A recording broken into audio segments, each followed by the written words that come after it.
A very good morning, my dear Silent Rose family. Today I wanted to reflect with you on the life of Saint Joseph Cupertino. Saint Joseph of Cupertino did not have an easy childhood. People around him, including his mother, always used to give him a very hard time simply because he was awkward, absent minded, unintelligent, and very difficult to be around.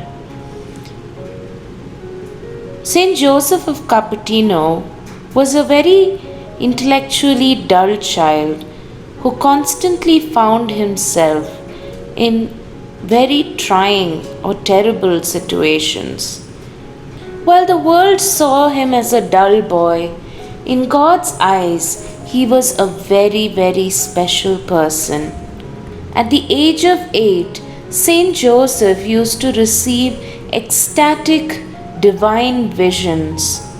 Unfortunately, however, he was still ridiculed for his eccentric nature because of this. At the age of 17, Saint Joseph found work with the Capuchin Franciscan friars and eventually ended up joining their order. Here is an interesting fact about Saint Joseph of Cupertino. He was such a bad test taker that he always found it hard to pass an exam, no matter how much effort he put into preparing for it. Once there was a time when Saint Joseph had to take a test which would determine his eligibility towards becoming a priest. However, Saint Joseph was very nervous because he could not imagine how he was going to pass this test. Of course, Saint Joseph was spiritually very gifted, very chosen by Jesus for the priestly mission. But it was this one test that was standing in his way from becoming a priest. However, Saint Joseph of Cupertino faithfully prayed and asked for God's help to do well on the test. And fortunately, the next day when he went to take the test, he was only asked one question from the only part of his syllabus that he had studied. And thus, Saint Joseph of Cupertino became a very popular patron saint of test takers.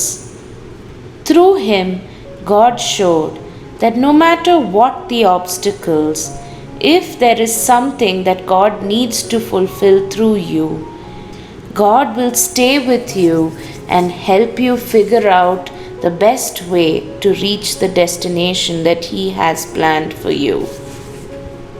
Saint Joseph of Cupertino was also known as the Flying Saint because Saint Joseph used to be able to levitate. Anytime he heard of anything related to God or His holiness, Saint Joseph's heart would well up so much with love for God that he would begin to levitate. Dear friends, today we live in a society where every child is expected to get 100% in everything at school. Anything short of that is considered a failure. Well, Saint Joseph of Cupertino is such a wonderful role model for us in a society which lives by this principle. He shows us that our success does not lie in our perfection or our ability to succeed at everything in life. He shows us that our success lies in our ability to submit to the will of God and to open up our lives and talents simply to glorify God through them. Society may keep telling you that if you are not cutthroat, if you are not super intelligent, you will not reach anywhere in life. But Saint Joseph of Cupertino shows us that with God by your side, there is no height in this world that is unachievable. The path to this height may not be the easiest, but God has promised that He will stay with us every step of the way. Maybe, like Saint Joseph of Cupertino, you might feel like you are ordinary or dull or talentless.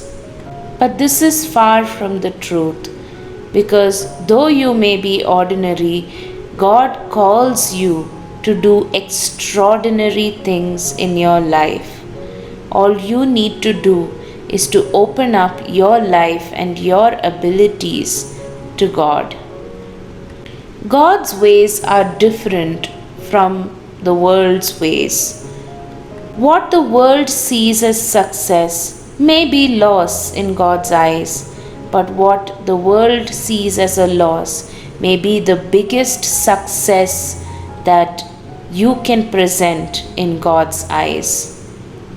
As dull and lackluster as Saint Joseph of Cupertino might have been, in God's eyes he was an obedient and faithful servant, and that is what opened up his life to so many miracles through which he touched and healed so many lives.